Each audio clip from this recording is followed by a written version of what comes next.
Many of you have probably heard it said that you should have a strong, unique password for each of your various password-protected accounts and devices. And you have probably also heard that you should change your passwords frequently, and never, ever write down your passwords. But let's be practical. Obviously, taking all these recommendations together creates problems for your memory. Most of us can't remember an array of complex, constantly changing passwords, at least not without some help. So in this video, I'm going to share 3 tips for practical password management.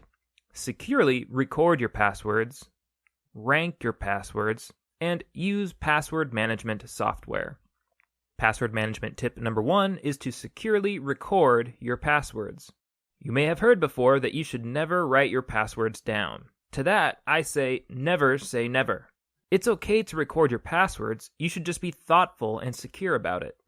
Of course, it's not secure to write your password down on a sticky note that you keep near your desk. And because computers are easy to search, it's not usually secure to keep your passwords in a simple computer folder. So if you write your passwords down, consider using a pen and paper rather than writing them on a document on your computer. And keep them in a secret, secure place. Just in case your password log is compromised, you should be sneaky about the way that you write them down. Don't label them as passwords. And don't clearly label which passwords go to which accounts. Whenever possible, use some kind of keyword or code that only you will understand.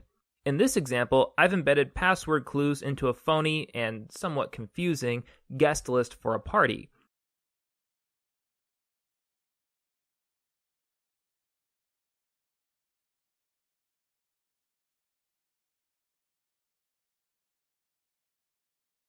You should be able to come up with your own private system of clues that works for you. Something that you understand and something that you can remember. Password management tip number 2 is to rank your passwords. One way to cut down on the number of passwords that you have to remember is to rank your accounts into 3 tiers and to treat your passwords differently depending on which tier it falls into. In the first tier are the accounts where you have the most at stake. For example, your primary email account and your financial accounts would be Tier 1 accounts. For these accounts, you should choose a strong, unique password for each account and make a standing appointment with yourself to change these passwords every 6 months. In the second tier are the accounts where you have a medium amount at stake. For example, with Facebook, Twitter, and Instagram accounts, you probably have a medium amount at stake. These accounts are full of private information, but they can't normally be used to defraud you directly. People can't steal from you using Facebook, at least not yet. For these accounts, you should choose strong, unique passwords and make a standing appointment with yourself to change them once a year. For these accounts, instead of composing whole new passwords for every account, it might make sense to simply cycle through your passwords. For example, maybe you make your old Facebook password become your new Twitter password, and maybe your old Twitter password becomes your new Instagram password, and so on. In the third tier are accounts where you have little at stake. For accounts where you feel like you have little at stake, for example, maybe the login information that you use for an online newspaper, you should choose a strong password and just reuse it across several accounts. It's not really necessary to change the passwords on these lowest security accounts unless you have reason to believe that one of them has been compromised. If you think that an account has been compromised, you should change the password and also change the answers to any of your security questions that are associated with that account. If the account isn't particularly important to you anyway, then you might consider just deleting it altogether and starting over with a new account. Password management tip number 3 is to use password management software. Web browsers provide the option of remembering passwords for you, and this can be helpful. If your web browser remembers your passwords for you, then you're unlikely to forget your passwords. Also, the web browser will probably automatically fill in the passwords for you, which means you don't have to type your password quite so frequently. Typing your password less frequently makes you less vulnerable to, say, a keylogging attack, which is a kind of attack where cybercriminals use special hardware or special software to record the keystrokes on your computer. Of course, relying on your web browser to remember your passwords has its trade-offs. If your web browser stores all of your passwords, then anybody who gains access to your web browser also has access to your passwords.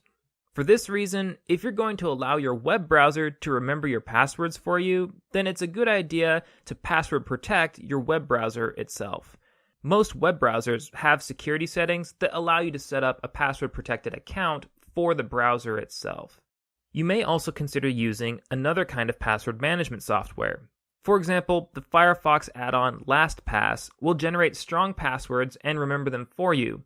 But once again, using such software does have trade-offs.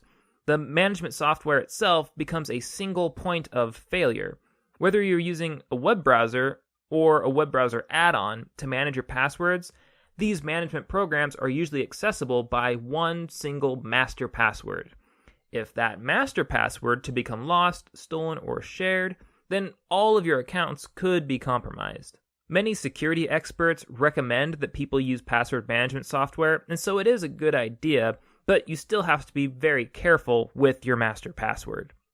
Okay, that's all I have for you for now concerning password management. We've covered 3 tips in this video: to securely record your passwords, to rank your passwords, and to use password management software. I hope these 3 tips help you to find a password management strategy that works well for you.